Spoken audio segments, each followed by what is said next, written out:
वंदे मातरम। आज नेटवर्क 10 की टीम पहुंची है दिल्ली के सिविक सेंटर। दिल्ली के सिविक सेंटर में उत्तरी दिल्ली और दक्षिणी दिल्ली का कार्यालय है। दोनों मेयर यहाँ पे बैठते हैं। उत्तरी दिल्ली के मेयर राजा इकबाल हैं, जो भारतीय जनता पार्टी से ताल्लुक रखते हैं। मेरे साथ मौजूद हैं नेटवर्क 10 के दिल्ली के स्टेट हेड संदीप जी। संदीप चोपड़ा जी, एक सवाल आपसे सीधा, ये जो उत्तरी दिल्ली है, इसकी क्या व्यवस्था है, क्या इसमें राजनीतिक अदावत है? राजकुमार जी, अगर हम बात करें उत्तरी नगर निगम की, तो इसमें 104 वार्ड आते हैं टोटल, जिनमें से 63 वार्ड जो हैं वो बीजेपी का राज है उन पर, और 31 वार्ड के ऊपर आम आदमी पार्टी राज करती है, और 10 वार्ड ऐसे हैं जो कांग्रेस के पास है। और इसका एरिया है कि अगर हम बात करें तो इसका एरिया कश्मीरी गेट से लेकर नरेला तक और स्वरूप नगर से लेकर मोती नगर तक का इसका एरिया है। और बाकी आज हम सिविक सेंटर में हैं। नॉर्थ डीएमसी के मेयर और पूर्व मेयर जयप्रकाश जी भी हैं हमारे साथ, और इकबाल सिंह जी भी हैं, और नेता विपक्ष हमारे साथ हैं मौजूद। तो बाकी का मैदान आप संभालिए राजकुमार जी। धन्यवाद, थैंक यू। बात करते हैं, क्योंकि नगर निगम और नगर निगम का काम क्या होता है? नगर निगम का काम होता है आम आदमी को, जो सरकार है, सरकार की जो व्यवस्था है, जो मूलभूत सुविधाएं जिन्हें हम कहते हैं, जिसमें सीवर, जिसमें सफाई, जिसमें पानी, जिसमें बिजली, जिसमें सड़क, तमाम तरह की व्यवस्था जो एक आम आदमी से जुड़ी हुई होती है, वो देनी होती है। जयप्रकाश जेपी जी हैं। जेपी जी बहुत पुराने पॉलिटिशियन हैं, बहुत सुलझे हुए व्यक्ति हैं। सबसे पहले मैं आपका परिचय जनता चाहेगी, कहाँ से आपने अपनी राजनीति शुरू की और केवल राजनीति ही क्यों? देखिए, मेरा नाम जयप्रकाश, प्यार से लोग मुझको स्कूल में जेपी कहते थे, और जब से मेरा नाम जेपी भाई पड़ गया तो मैंने पीछे कोई सरनेम नहीं लगाया। तो जब से ही जेपी के नाम से लोग मुझे जानते हैं। और मैं जब 8वीं कक्षा में था, जब मैं आरएसएस की मैंने शाखा ज्वाइन की, तो 8वीं से लेकर के 12वीं तक लगातार मैंने स्वयं शाखाओं में काम किया। उसके बाद 12वीं पास करने के बाद मैं विद्यार्थी परिषद में मैंने काम किया। अरविंदा कॉलेज से मैंने चुनाव लड़ा, 2 बार वहाँ चुनाव जीते। चुनाव जीतने के बाद फिर हमने संघ की शाखाओं में काम किया, और अनेक दायित्वों को आगे बढ़ते फिर युवा मोर्चा के अंदर मैंने काम किया। और 2006 के अंदर दिल्ली युवा मोर्चा का मैं उपाध्यक्ष बना। और 2008 के अंदर, जब मैं 38 वर्ष की मेरी आयु थी, जब मैं विधानसभा का असेंबली का पहला चुनाव लड़ा। फिर मैंने 13 में दूसरा चुनाव लड़ा। 13 में दिल्ली भाजपा का महामंत्री बनना, जनरल सेक्रेटरी, जिसमें हमारे विजय गोयल जी दिल्ली के अध्यक्ष थे। और उसके बाद उपाध्यक्ष, जिला अध्यक्ष, अनेक दायित्वों पर काम करते करते 2017 में पार्टी ने मुझे निगम का चुनाव लड़ाया। और पहले 2 वर्ष में जल बोर्ड का मेंबर रहा। जब मैंने जल बोर्ड के माध्यम से जनता की आवाज़ उठाई, उसके बाद मेरे को यहाँ पे स्टैंडिंग कमेटी का चेयरमैन बनाया गया। लास्ट ईयर में महापौर के दायित्व था, और अब संगठन के सिपाही के तौर पर हम काम कर रहे हैं। अच्छा, जन्म कहाँ हुआ? मेरा जन्म दिल्ली में ही हुआ। मुख्य मूलतः हम हरियाणा में राजस्थान के बॉर्डर पे है, लेकिन 100 वर्ष पहले मेरे दादाजी दिल्ली आए थे। जब से लेकर अब तक हम दिल्ली के सदर बाजार में गली बहूजी में हम रहते हैं, और मेरा जन्म वहीं हुआ है। और जब से लेकर अब तक हमारे पूरे क्षेत्र में, हर घर में, हर परिवार में हमारा संबंध है। और ऐसा लगता है हमारा क्षेत्र गाँव है। मैं आपको जेपी कह सकता हूँ? बिल्कुल, मुझे जब जेपी कहते हैं तो ज़्यादा अच्छा लगता है, क्योंकि उसमें अपनापन नजर आता है। क्योंकि मेरा नाम बचपन से अब तक लोगों ने प्यार से डाला हुआ है, तो जेपी इसका मतलब सबके काम आने वाला व्यक्ति। देखिए, एक कोट जरूर मैं दूंगा, क्योंकि दिल्ली जो बसी, दिल्ली में गांव थे, और गांवों के आसपास जो शहर थे, उन शहरों को कहीं ना कहीं बाहर से आए हुए लोगों ने ही डेवलप किया। लोगों ने मेहनत की। जैसे जेपी जी ने बताया कि उनका परिवार 100 साल पहले हरियाणा से, राजस्थान और हरियाणा के बॉर्डर से चल के दिल्ली आया।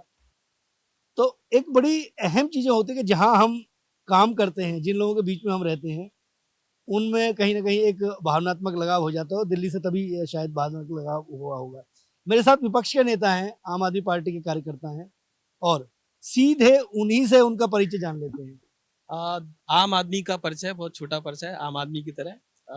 मैं फिरोजाबाद में मेरा जन्म हुआ था, आगरा के पास है ये। और दिल्ली में आधी शिक्षा फिरोजाबाद से हुई थी, उसके बाद जो बची थी वो यहाँ से करी। लेकिन शिक्षा का तो कोई वो ही नहीं है, आज भी कुछ ना कुछ पढ़ते रहते हैं। उसके बाद मैंने जॉब भी करी है यहाँ पे, करीब 8-10 साल जॉब करी है दिल्ली में। उसके बाद अन्ना आंदोलन था, गरीब आदमी, आम आदमी, दवा कुचला आदमी, वो सारी चीजें झील के बैठा था, तो भाई अन्ना आंदोलन है, तो भाई इसमें तो लगना चाहिए, क्योंकि ये ईमानदारी की बात कर रहे हैं, ये करप्शन की बात कर रहे हैं। तो ज्वाइन किया, उसके बाद सरकार, पार्टी बनी, फिर सरकार बनी। सरकार में भी हमने कोशिश करी कि हम राजनीति से दूर रह के एक स्कूलों के लिए अच्छा काम कर लें, बच्चों के लिए अच्छा काम कर लें, तो वो किया। उसके बाद 2017 में ऐसा लगा, मौका था, पार्टी के जो नेता थे उन्होंने भी एक मौका दिया, कहा कि आप चुनाव लड़े और जीते। पिछले 2 साल से मैं साउथ एमसीडी में नेता विपक्ष हूँ।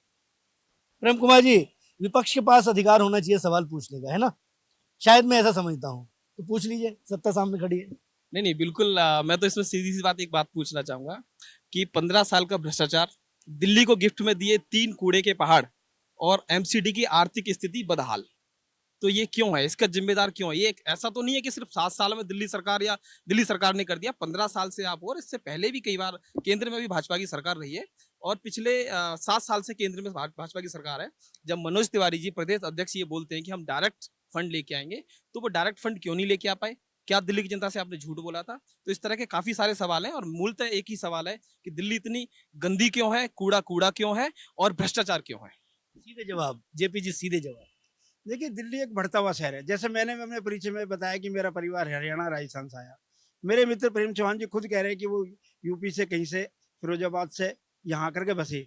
तो दिल्ली देश की राजधानी है, और जब दिल्ली की देश की राजधानी है, बढ़ता हुआ शहर है, दिल्ली देश का दिल है, तो यहाँ सबका स्वागत है। लेकिन 15 साल दिल्ली की जो तत्कालीन सरकार थी शीला दीक्षित, और 7 साल से जो अरविंद केजरीवाल की सरकार है, उन्होंने दिल्ली की तरफ ध्यान ही नहीं दिया। आप ये बताओ, दिल्ली में 3 कूड़े का पहाड़ों की चर्चा की, ये कूड़ा किसके घर से निकलता है? बीजेपी के घर से निकलता है या दिल्ली की पूरी जनता के घर से निकलता है? चाहे कोई आम आदमी पार्टी का कार्यकर्ता है, चाहे कांग्रेस का है, चाहे बीजेपी का है, सबके घर से कूड़ा निकलता है। उस कूड़े के निस्तारण के लिए राज्य सरकार ने नगर निगम को क्या सहयोग किया? कब को उसकी जरूरतें पूरी की? दिल्ली सरकार की बात करेंगे तो उसको अगर हम देखेंगे तो जीरो नजर आएगा। तो दिल्ली सरकार ने कोई सहयोग नहीं किया। अब ये भ्रष्टाचार की बात कर रहे थे, दिल्ली के उप मुख्यमंत्री के खुद के विधानसभा क्षेत्र की एक वार्ड की निगम पार्षद मूंगफली वाले के माध्यम से पैसा इकट्ठा कर रही थी, तो भ्रष्टाचार की बात खत्म हो गई। आप भ्रष्टाचार की बात नहीं कर सकते।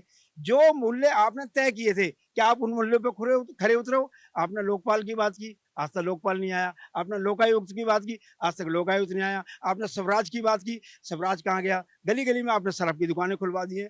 तो दिल्ली सरकार को अपनी गिरबान में झांकना पड़ेगा। दिल्ली एक बढ़ता हुआ शहर है, यहाँ मल्टीपल एजेंसियां काम करती हैं। जब तक सरकारें तालमेल से काम नहीं करेंगी, जब तक दिल्ली का भला नहीं कर सकते। चुनाव होने के बाद सभी सरकारों का काम है बैठ करके योजना बनाए और एक दूसरे का सहयोग करें। लेकिन दिल्ली का दर्द है, दिल्ली का कष्ट है कि दिल्ली के आम आदमी पास शासित जो सरकार है, उसने दिल्ली के लिए आम आदमी की बात कही है, देखो कुछ लेमैन भी खड़े हुए हैं, आम लोग भी खड़े हुए हैं, इनसे भी पूछते हैं कुछ। क्या लग रहा है, क्या मुद्दे हैं इस बार एमसीडी में? जी, मुद्दे तो मेन है सफाई दिल्ली की, और जो हर जगह गंदगी हो रही है वो मुद्दा है। क्योंकि जहाँ तक हमें जानकारी है कि एमसीडी के अंदर मेन मुद्दा साफ सफाई है। दिल्ली के अंदर हम जगह जगह जाते हैं, कूड़ा घर होते हैं, और सही कहा कि 3-3 कूड़े के पहाड़ हमने देखे हैं, और जो गंदगी फैला रहे हैं तो उनके ऊपर है। और मुद्दा उन्होंने एक बात कही कि जिम्मेदार कौन है? जो 15 साल से शासित है वो जिम्मेदार। नहीं, घरों से कूड़ा निकल रहा है, लोगों को भी तो ध्यान रखना चाहिए। हाँ, तो उसके लिए लोग कूड़ा घर बना रखे, कूड़ा घर में डालते हैं, उसके आगे का निष्कासन कहाँ है कूड़ा घर? देखो, जनता जागरूक है जी, कुछ कहेंगे? जी, मैं इतना ही कहूंगा, कूड़ा कूड़ा और कूड़ा। 15 साल में इन लोगों ने एमसीडी को हर चीज में सिर्फ कूड़ा कूड़ा और कूड़ा बनाया, चाहे वो करप्शन कूड़ा, चाहे वो साफ सफाई कूड़ा। इनके नेता, ये तो पॉलिटिकल भाषा है। नहीं पॉलिटिकल नहीं है भैया, ये एक आम आदमी के पास है। हमारी जिम्मेवारी है चीजों को निकालना, इनकी जिम्मेवारी है उसको साफ करना। इन्होंने उसे साफ नहीं किया, उसे बढ़ाया और बढ़ाते चले गए। आज इतना बढ़ गया है कि दूसरे प्रदेशों से वो नजर आता है। दूसरे प्रदेश में, भाई ठीक बात है। देखो, दिल्ली देश का दिल है ना? और देश का जो दिल है वो साफ सुथरा रहना चाहिए। जी भैया, ये जो एमसीडी का चुनाव आ रहा है, इसमें क्या लग रहा है, इस बार क्या मुद्दे रह सकते हैं? मुद्दे तो यही है कि भाजपा तो पहले से ही डर के भाग गई कि चुनाव आगे बढ़वा दिए। मुद्दा है कहाँ इनके पास में? सारे मुद्दे पूरे खत्ते तुम्हारे। देखो, राजा इकबाल साहब हैं, राजा इकबाल साहब अच्छा, ओके, ठीक है। क्योंकि हम लोग थोड़ी देर पहले ऊपर से आए तो शायद मुझे लगा कि शायद मेयर साहब आए। खैर कोई बात नहीं, जो भी है अपना परिचय परिचय दीजिएगा सबसे पहले। हाँ, मेरा नाम राणा परमजीत सिंह है। मैं chairman law committee north MCD हूँ। अच्छा चेयरमैन साहब, जो सिस्टम है, जो सिस्टम चल रहा है, लोगों के पास जाते हैं तो लोग ये कहते हैं कि भाई फंड का बड़ा अभाव है, इस पर कोई प्रतिक्रिया? हम कोर्ट में केस लड़ रहे हैं आपके सामने, और कोर्ट ने 3 बारी 4 बारी इनको फटकार लगाई है दिल्ली सरकार को, और ऑर्डर किया है, और अभी तक पेमेंट वो नहीं कर रहे, तो ये तो जग जाहिर है। जवाब? देखिए मुझे लगता है ये एक मनगढ़ंत कहानियां हैं कि कोर्ट ने बोल दिया, फटकार लगा दी। मुझे नहीं लगता देश में कोई ऐसा व्यक्ति है या ऐसा मुख्यमंत्री है कोई जो कोर्ट की बात ना माने। तो ये कहीं ना कहीं आप भी इस चीज को अब नहीं झेल पाओगे कि ऐसा हो जाए कि कोर्ट कह रहा है कि पैसा दो और फिर भी ना दें। जो पैसा देना था वो क्वार्टरली जाता है और वो जा रहा है, उसमें कोई समस्या ही नहीं है। मेरे ख्याल से आजकल हर चीज ट्रांसपेरेंट है। आप आरटीजी लगाए, आपको जवाब आ जाएगा सारा कुछ। बात तो सही है, बात तो सही है, बिल्कुल। आरटीआई, राइट टू इंफॉर्मेशन, जन सूचना अधिकार भारत सरकार ने दिया है। हर जगह जन सूचना अधिकारी भी मुकर्रर किए गए हैं, लेकिन क्योंकि राजनीति है, राजनीति की अदावत बिल्कुल होनी चाहिए। एक बहुत छोटा सा, और मैं आपसे एक और रिपोर्ट लेना चाहूँगा कि आपकी जो कमेटी है वो किस तरीके से काम करती है? हमारी लॉ कमेटी है, जितने भी केसेस होते हैं और जो निगम में हमारे ऊपर लोग केस डाल देते हैं, कोई अनऑथराइज्ड कंस्ट्रक्शन है या किसी में तक, उसको सारा हैंडल करते हैं। अच्छा, अभी फिलहाल कितने केस चल रहे होंगे ऐसे? 2000 से ऊपर केस अभी चल रहे हैं। 2000 से ज्यादा जो केस है, तो इसको ये कह सकते हैं हम कि जनता जागरूक है? बिल्कुल जागरूक। अगर 2000 केस है तो आप समझ सकते हैं जागरूक ही है। सही बात है। कोर्ट का दरवाजा, अगर लोग कोर्ट का दरवाजा खटखटाने तो बिल्कुल सही बात है। 2000 मुकदमे चल रहे हैं, इनका निस्तारण किस तरीके से होता है? वो तो जज साहब ने करना है।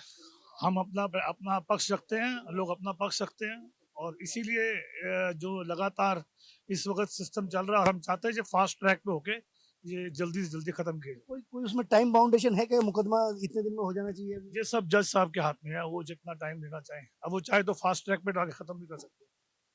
बिल्कुल सही बात है।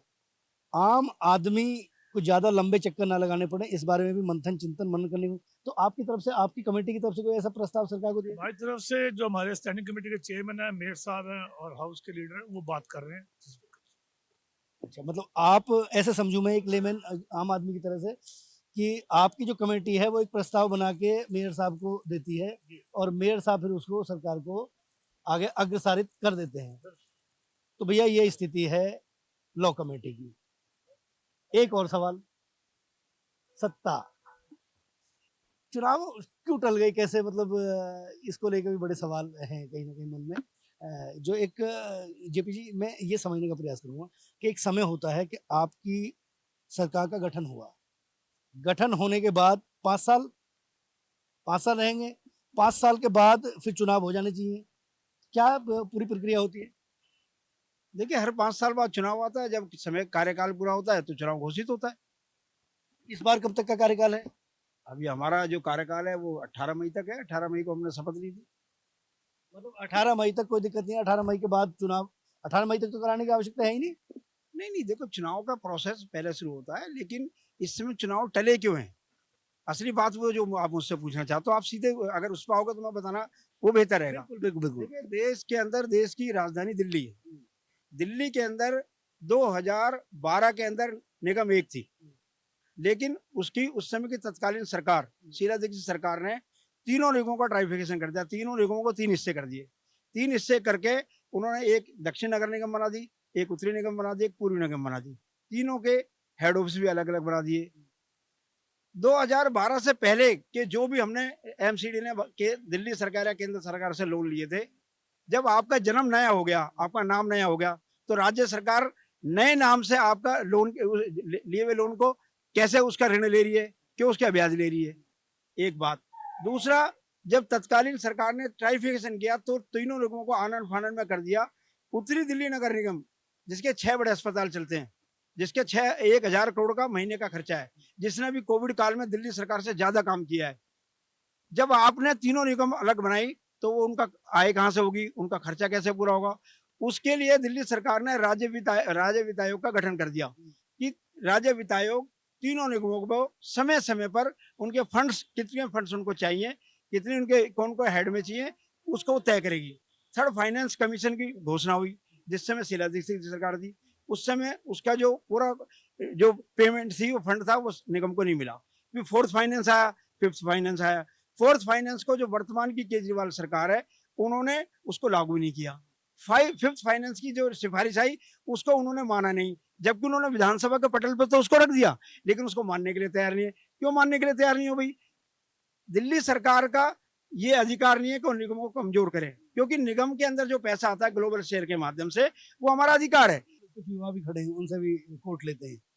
भैया कहाँ रहते हो? दक्षिणपुरी, दिल्ली के नहीं। अच्छा, दिल्ली के निवासी हो। ये जो MCD है, इसके सिस्टम को समझते हो आप? जी, एमसीडी दिल्ली में जो आपका नाली है, साफ सफाई है और जो मूलभूत सुविधाएं हैं, एक नागरिक जो रहता है यहाँ पे उससे रिलेटेड, वो सारी प्रबंध करवाती है। तो हाफ टैक्स लेते होंगे ना ये? हाउस टैक्स लेते हैं जी, लेते सुविधाएं मिल रही हैं? नहीं मिल रही है। आपका जो वार्ड है उसमें कैसे, क्या स्थिति है? मेरे वार्ड में भी स्थिति ये है कि जहाँ जो हमारे निगम पार्षद जी हैं वो बहुत अच्छा काम कर रहे हैं। ठीक है, मैं कौन पिछले है? 30 निगम पार्षद प्रेम चौहान जी है। ठीक है, और हमारा 74 वार्ड पड़ता है। तो मैं पिछले 30 साल से वहाँ रह रहा हूँ और पिछले 30 साल में मैंने किसी को ऐसे ग्राउंड लेवल पे काम करते हुए नहीं देखा। हमारे पार्क्स जो आज इतने डेवलप्ड हैं, ठीक है, उनमें पहले लाइटें नहीं थी, वायर फेंसिंग नहीं थी, उनमें झूले नहीं थे, जिम नहीं थे। एक बात जरूर है कि यदि इच्छा शक्ति है, हम लोग 70 से ज्यादा वार्डों में घूमे, कई भारतीय जनता पार्टी के भी और आम आदमी पार्टी के भी कई पार्षद ऐसे मिले जिनके इलाकों में फंड का रोना नहीं रोया गया।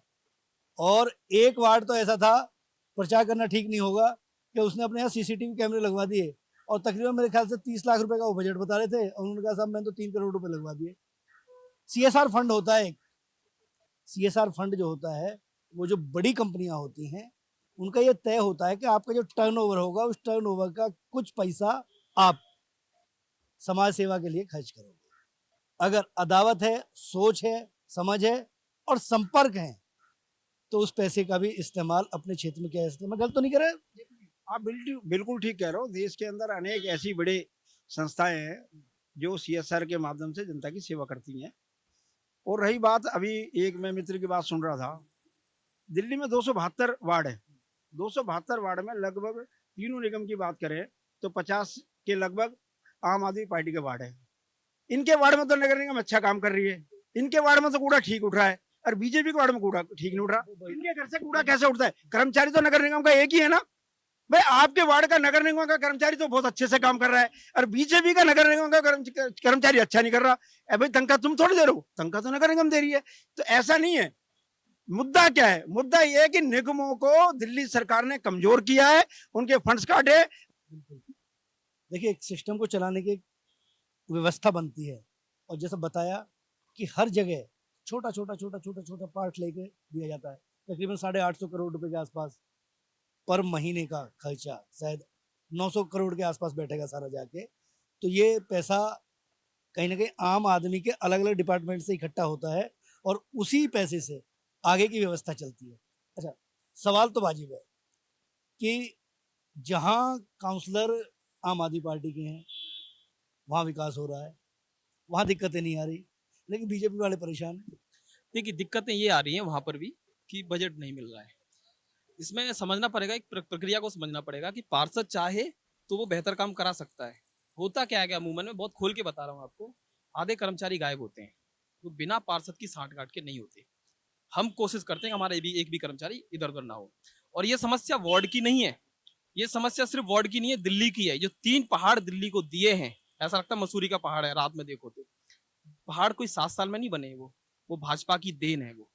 और आप फिर वही बात कहते हो कि आप इतने सारी चीजें हैं, तो चुनाव से क्यों बाहर? जनता जवाब दे देगी ना। इससे पहले जैसे इन्होंने आप काफी चीज बताई डिटेल में कि एक कर देंगे तो ये हो जाएगा। मैं जानना चाह रहा हूँ, जब 2012 में अगर उनको अलग अलग किया था तब क्या चुनाव टाले गए थे? आज चुनाव क्यों टाले गए हैं?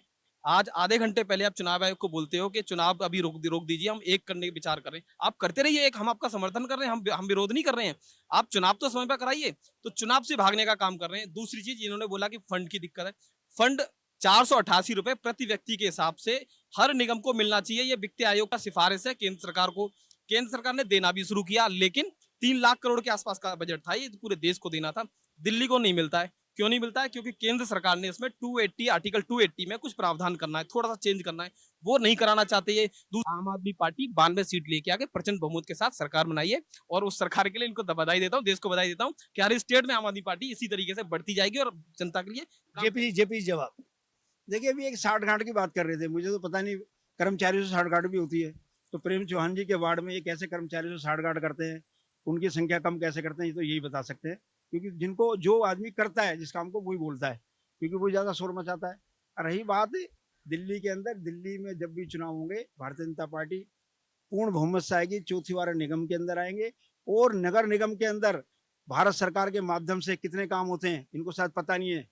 दिल्ली के अंदर जितने भी पेरिफेरल रोड किसने बनाए पोल्यूशन रोकने के लिए, eastern peripheral, western peripheral, Bharat सरकार ने बनाया। दिल्ली के अंदर धौलाकुआं से एयरपोर्ट तक रोड किसने बनाया? भारत सरकार ने बनाया। दिल्ली के अंदर पुलिस की व्यवस्था कौन देखता है, उसकी खर्चा कौन करता है? भारत सरकार करती है। दिल्ली के अंदर ऑल इंडिया मेडिकल, सफदरजंग जैसे अस्पतालों की व्यवस्था कौन देखता है? भारत सरकार देखती है। दिल्ली में डीडीए की व्यवस्था कौन देखता है? भारत सरकार करती है।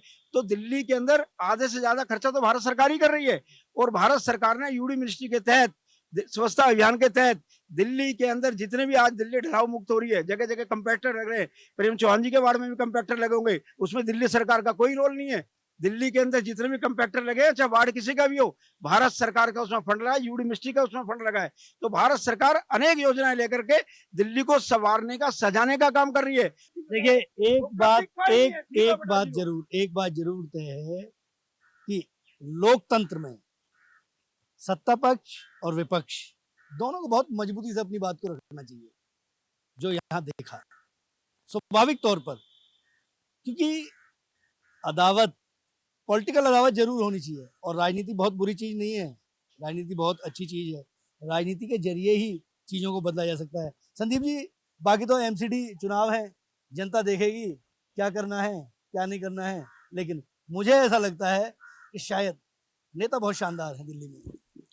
बिल्कुल राजकुमार जी, सही कहा आपने। भी हमने देखी है गर्मा गर्म बहस यहाँ पर सत्ता और विपक्ष में, तो इसमें कोई दोहराई नहीं है कि अब आने वाले टाइम में चुनावों में जनता तय करेगी कि किसने कितना काम किया है और किसने कितना नहीं किया, तो वही फैसला करेंगे फिर। अब एमसीडी के चुनावों को लेकर जो प्रक्रिया चल रही है, वो कब चलेगी कब नहीं होगी, अभी तारीखों को लेकर बहुत संशय है, लेकिन देखना बड़ा दिलचस्प होगा कि दौर क्या होगा। ये बात जरूर है कि दिल्ली में भले ही तारीखें टली हुई हों, लेकिन कहीं ना कहीं राजनीतिक अदावत शुरू हो गई है, और वो एमसीडी के चुनावों में जरूर दिखेगी।